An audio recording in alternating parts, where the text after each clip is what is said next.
Kita ba pa ako? Hindi. Ang pagtatag sa Association of Southeast Asian Nation, ASEAN at ang Pilipinas ng ASEAN. Ang ASEAN ay may makabuluhang papel na ginagampanan sa pagpapaunlad at pagsusulong ng katatagan at kapayapaan sa Timog Silangang Asya. Sa araling ito, magkakaroon ka ng kaalaman tungkol sa pagkakatatag, pangunahing prinsipyo at mahalagang implikasyon ng ASEAN sa pagsusulong ng pagkakaisa, katatagan at pag-unlad ng mga bansang kasapit ito. Angat, kaalaman at kasanayan. Ang mahalaga sa bawat bansa sa Timog Silangang Asya. Ang pakikipag-ugnayan, ito ay kanilang ginagawa upang mabilis ang paglago ng ekonomiya, mapaunlad ang lipunan at malinag na ang kultura, higit sa lahat upang mapanatili ang kapayapaan at kaayusan hindi lamang sa kanya-kanyang bansa kundi sa buong relihiyon ng Timog Silangang Asya. Ito ang nagbigay daan sa pagkakatatag ng ASEAN o Association of Southeast Asian Nation. Pagtatag ng ASEAN, pagsilang at pag-unlad ng panloob at panlabas ng relihiyonal na ugnayan ng ASEAN.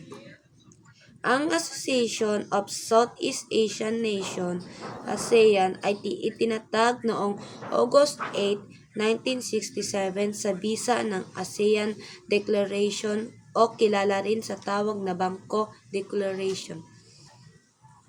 Ito ay itinatag at nilagdaan sa 5 ministrong panlabas kasama sina Adam Malik ng Indonesia, Narciso R. Ramos ng Pilipinas, Tun Abdul Razak ng Malaysia, Sintabir Rajaratnam ng Singapore at Tanat Kuman ng Thailand.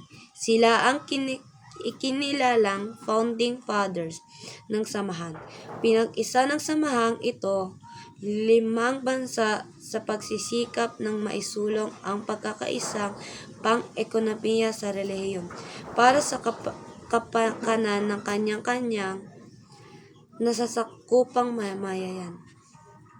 Ang pagkakatag ng ASEAN ay tinuturing na kakaibang pagtatagumpay. Tinapos nito ang mahabang panahon ng pagkakahiwalay, kawalan ng pakialam, at kawalan ng malasakit ng makakalapitan na bansa sa Timog Silangang Asya. Pinagbuklod ng samahan ang mga bansa at ginising ang kamalayan sa kalagahan ng ugnayan at pagkakaisa sa relihiyon. Kasaysayan ng pagkakatatag. Matapos ang ikalawang digmaan, pandaigdig, tinangkang balikan ng mga kolonyalista ang dating kolonya. Ngunit dahil sa hindi nila naipagkaloob ang inaasahang proteksyon laban sa mga Hapones, hindi nila nabigyan ng katwiran ang kanilang pagbabalik at sa isang banda ang pangyayari ito ay nagtanim ng butil ng kalayaan sa isipan ng mga Asyano. Sa relihiyon na pagkatapos, ikalawang digmaang pandaigdigan. Ang sitwasyon, ito ay lumikha ng kinakailangan habang at istrukturan upang magkaroon ng ugnayan ng mga bansa sa relihiyon. Sa pagkakataong ito, ang Thailand na nag-iisang bansang hindi nasakop ng sinumang kolonyalista at nakadama ng tungkuling gumawa ng paraan upang maiwasan ang anumang maaaring mangyari sa relihiyon sa hinaharap. Sa pagkakataong ito, sinubukan ni Freddy maaaring mangyari sa relihiyon na hinaharap sa pagkakataong ito. Ponomyong panlabas ng ministro ng Thailand na isinulong ang pagtutulungan sa relihiyon. Hiniling niya ang pagtatag ng samahan ng magkakalapit na bansa. Binisita niya ang mga kalapit na bansa hanggang sa bumuo ng Association of Southeast Asia, ASA. na binubuo lamang ng Thailand, Pilipinas at Federation of Malaya, kasalukuyang Malaysia, North Borneo, Sarawak at Singapore noong Hulyo 31, 1961. Gayunpaman, ito ang kauna-unahang organisasyon ng pagtutulong sa relihiyon, pagtatag at pagtatapos ng Association of Southeast Asia. Hindi naglaon matapos may tatag ang ASA. Naganap ang alitan sa pamagitan ng Pilipinas at Indonesia, gayon din sa pagitan ng Indonesia at Malaysia. Ang pag-aalintanang ito ay nakatuon sa North Borneo o Sub na ipinagkaloob ng mga British sa Malaysia. Ang pangyayaring ito ay muntikan ng maging pandaigdig ang alintan sa dahilang humingi ng suporta ang Malaysia sa Great Britain na daigdian namang nagpadala ng mga pandaigmang barko sa pamaligid sa Sumatra.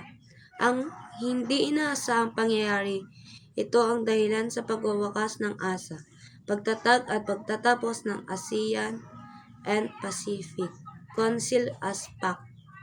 Sa pagkabigo ng ASA, ipinagpatuloy ng Thailand ang muling paghihimasok sa mga bansang lumikha ng isa pang samahan. Kaya noong 1966, naitatag ang ASEAN ng Pacific Council ASPAC, isang malaking pangkat na binubuo ng Japan, South Korea, Malaysia, Philippines, Australia, Taiwan, New Zealand, South Vietnam at Thailand kasama ang Laos bilang observer.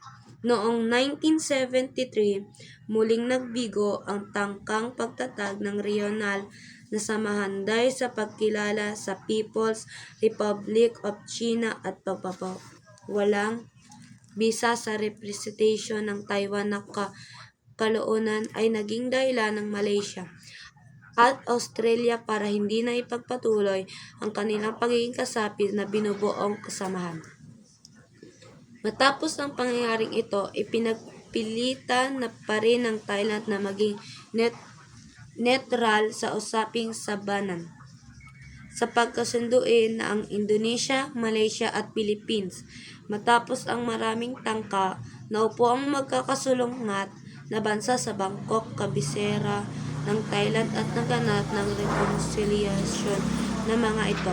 Dito muling iminungkahi ni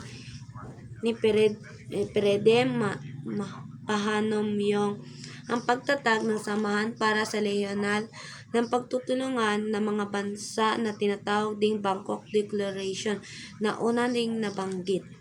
Mga layunin ng ASEAN upang matupad ang adhikain sa pagtatag ng samahan. Inalatag ng mga leader na nagtatatag nito ang sumusunod na layunin. Layon ng ASEAN na mapaunlad ang ekonomiya, malinang ang lipunan, at mapangyaman na muli ang kultura sa relihiyon na sinira ng kolonisasyon. Higit sa lahat, ito ay tinatag upang maisulong ang kapayapaan at katatagan sa relihiyon na may paggalang sa batas, ng pakikipag-ugnayan na alinsunod sa mga prinsipyo ng United Nations Charter. Pinagdiinan din ng samahan ang pag-iwas sa pagtataguyod o pakikipag-usap sa anumang alyansa militar. Isinulong aktibong pakikilahok at pagtutulungan sa pagkalahatang interes sa mga larangan ng ekonomiya, panlipunang, kalagayan, kultura, teknikal, siyentipiko at administratibo. Magbigay tulong sa mga pangangailangan ng pagsasanay at pananaliksik sa mga pagsiligan ng edukasyon, profesional, teknikal at administratibo, makipag-ugnay para maisulong ang agrikultura at industrial at pagninegosyo. Isulong ang Southeast Asian Studies at panatiliin ang malapit at pakinabang na pakikipagtulungan sa iba pang mga kilalang samahan na may kaparehong layunin.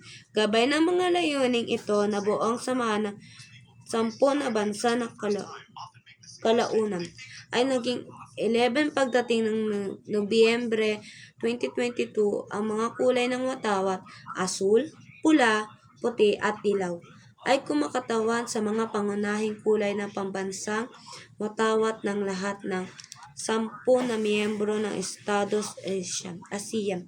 Ang asul ay kumakatawan sa kapayapaan at katatagan. Ang pula ay kumakatawan sa katapangan at pagiging aktibo ng samahan.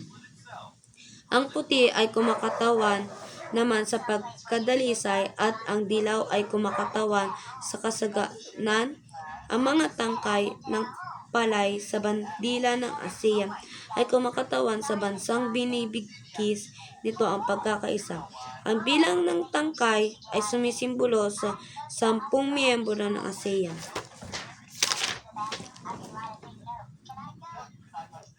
Ayon sa ASEAN Leaders Statement on the Application of Timor-Leste for ASEAN Membership, ang Timor-Leste sa prinsipyo ay tinanggap bilang ika-11 na miyembro ng samahan at binigyan ng observer status at pagkakataong makilahok sa lahat ng pagpupulong ng ASEAN. Kabilang na ang mga plenaryo sa summit na magtataka rin ng pamantayan ang samahan kung ano ang dapat maabot ng Timor-Leste bago mapagkakalooban ng ganap na karapatang maging kasapi nito. Umaasa ang ASEAN na maaaring maging opisyal ng kasapi na ito ng samahan na lalong madaling panahon. Tinitiyak lamang ng ASEAN na makakayanan ng bansa ang mga obligasyon at tungkulin kapag naging opisyal na kasapi na ito. Halimbawa ay kung kaya ba nitong maging tagapangulo kapag naibigay ito sa kanila. Istruktura ng ASEAN. Sa pagpupulong ng 10 miyembro ng ASEAN noong 2008,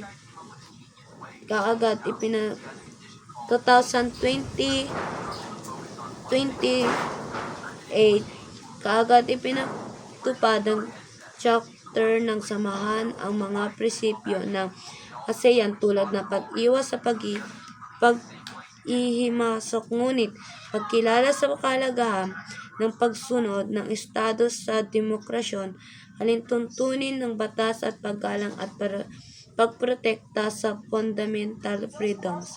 Itinalaga rin ng charter ng kautusan at tungkulin ng iba't ibang bahagi ng istruktura ng samahan. Ang sumusunod ang bumubuo ng istruktura ang ASEAN. ASEAN Summit. Ang ASEAN Summit ang pinakamataas na kapulungan ng samahan. Ito ang gumagawa ng patakaran ng samahan na nagpupulong ng 2 beses sa isang taon. Ang kupulungan ay binubuo ng mga pangulo sa bawat bansang kasapi. ASEAN Coordinating Council. Ang ASEAN Coordinating Council ang pangalawang pinakamataas na katawan sa loob ng ASEAN. Ito ay ipinamumunuan ng mga ministrong panlabas ng ASEAN. Tulad ng Smith, ang Coordinating Council ay nagpupulong ng 2 beses taon-taon. Ang Coordinating Council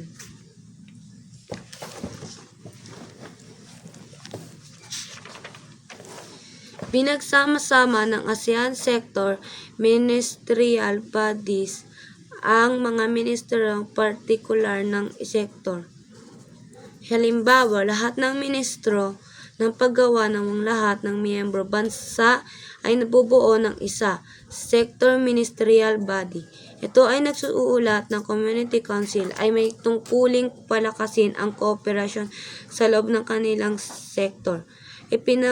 Ipinatupad ang mga desisyon mula sa ASEAN Summit.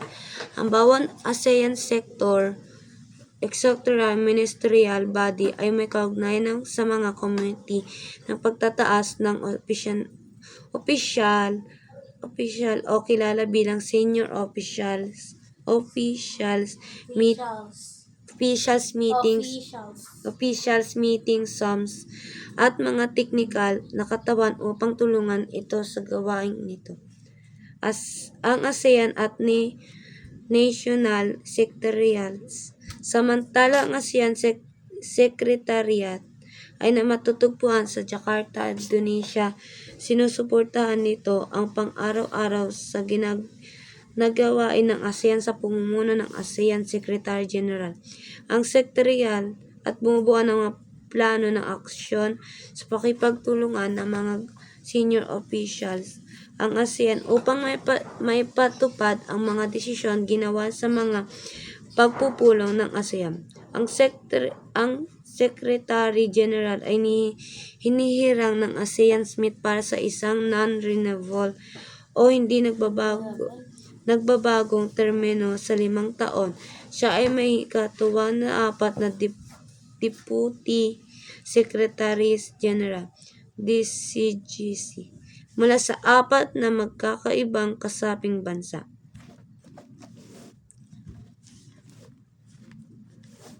Ang bawat miyembro ng ASEAN ay mayroon ding ASEAN Nation. Ang Secretariat ng tungkulin ay pakipag-ugnayan sa pagpapatupad ng mga desisyon ng ASEAN sa pambansang antas. Sinusuportahan din nila ang mga anumang pagpupulong o aktibidad ng ASEAN na gaganapin sa loob ng bansa. Diplomatikong representation ng ASEAN. Inaantasan ng ASEAN Charter ang bawat kasabing bansa na magkakaroon ng permanenteng kinatawanan sa ASEAN bilang embahador na nakabase sa Jakarta. Tungkulin ng Community of Permanent na nakabase ang representative CPR na suportahan ang gawain ng ASEAN Community Council at ASEAN Sectoral Ministerial Bodies at makipag-ugnayan sa ASEAN Nation Sectors at dapat ding pangasiwain ng mga permanenteng kinatawan ng pakikipagtulungan sa mga panlabas sa pakikipag-ugnayan ng ASEAN. Ugnayang panlabas ng ASEAN, Dialogue Partners. Ang ASEAN Dialogue Partners ay mga bansa o samahan kung saan nakipag-ugnayan ang ASEAN. Sumusunod ang kasulukuyang 10 Dialogue Partners ng samahan: Australia, Canada, China, European Union, India, Japan, New Zealand, South Korea, Russia, at Estados Unidos. Ang ASEAN ay gumagawa ng mga kasunduan para sa kamalayan ng kalakalan sa karamihan ng mga ASEAN Dialogue Partners at nagsasagawa ng regular na pagpupulong kasama ang mga grupo sa loob ng 10 bansa na ito tulad ng tahanang pulong ng ASEAN Plus 3 APT na kinabibilangan ng ASEAN kasamang Hapon, South Korea at China. Ito ay nagsimula noong 1997 bilang pagtutulungan pang-ekonomiya sa pamamagitan ng kasapi ng ASEAN kasama ang 3 pangbansa sa ASEAN. ASEAN Regional Forum.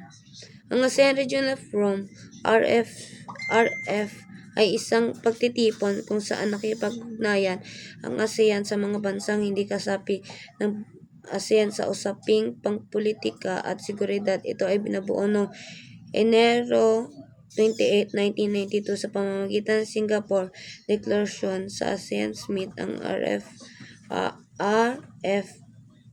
ay binubuo ng mga kasaping bansa ng ASEAN. ASEAN Dialogue Partners ay isang ASEAN Members Observer o tagamasid na bansa.